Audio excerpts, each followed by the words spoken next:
이 연예인 걱정과 대기업 걱정은 하는 것이 아니라지만 세계 최대 기업인 애플에 대한 우려는 적지 않습니다. 그 기폭제가 된 건 최근 분기 실적이고요.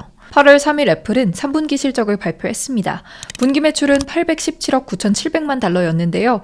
이는 전년 동기 829억 5,900만 달러보다 1.4% 줄어든 수치입니다. 아이폰, 맥, 아이패드 매출이 모두 감소한 탓이었는데 대신 서비스 부문 매출은 전년 동기 대비 8.2% 성장한 212억 1,300만 달러를 나타냈습니다.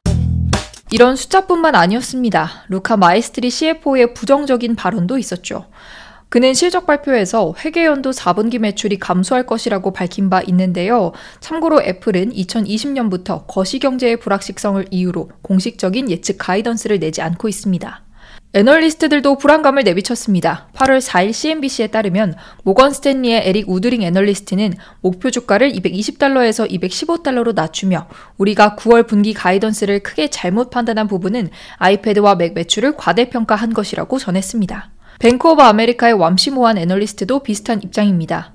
그는 9월에 있을 차기 제품 출시를 앞두고 아이폰 부문에서 매출을 늘릴 수 있을지 의문이라고 내다봤습니다. 또한 미국 스마트폰 시장의 약세를 고려하면 아이폰 판매량이 크게 증가하기란 어려울 것이라고 진단했는데요.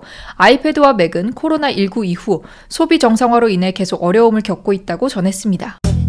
반면 모건 스탠리와 뱅크 오브 아메리카의 애널리스트 외에 애플을 긍정적으로 보는 시선도 있습니다.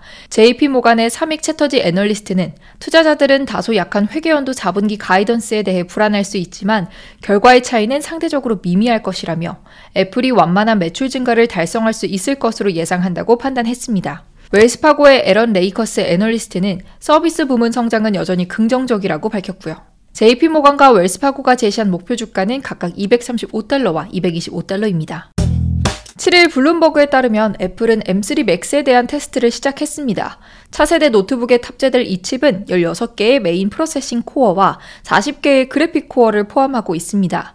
16개의 메인 코어는 12개의 고성능 코어와 4개의 효율성 코어로 나눠져 있고요. 현재 노트북용 M2 라인의 최고급 라인과 비교하면 이 M3 맥스는 4개의 고성능 CPU 코어와 최소 2개의 그래픽 코어를 추가로 탑재하고 있습니다. 고가의 맥 제품의 판매는 감소하는 추세를 보이고 있는데요. 결국 이를 다시 끌어올리는 방법은 두 가지입니다. 하나는 사람들이 돈을 더 버는 겁니다. 이건 애플이 통제할 수 없죠.